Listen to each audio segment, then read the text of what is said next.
būti žmogumi ir gyventi tarp žmonių, net žinant, kokios niekšybės ir kokių nusikaltimų jie sugeba griebtis. Kartu kasdien lipdome didžiulį milijonų akių korį, į jį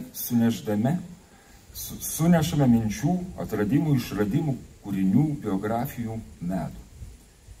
Net šis palyginimas vargiai tinkamas, pernelyg statiškas, nes visuotinis kūrinys, kad ir kaip jį vadinsime, visuomenė, civilizacija, graikiška.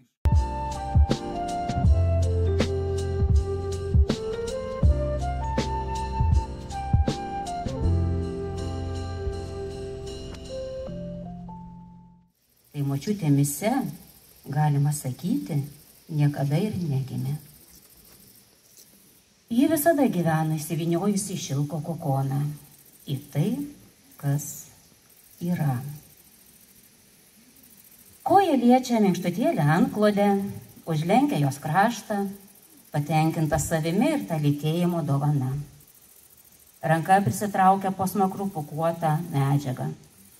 Už lango miglos baltuma, klykia žąsis, rasos lašais per lango stiklą teka rudenio rytas.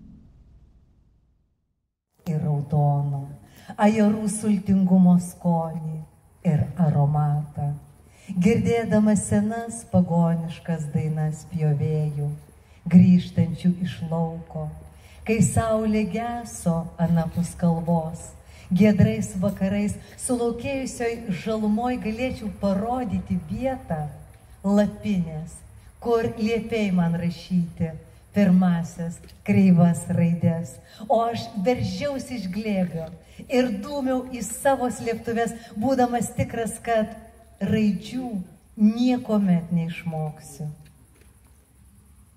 Bet ir tokio žinojimo nesitikėjau, kad kaulai virsta į dulkes.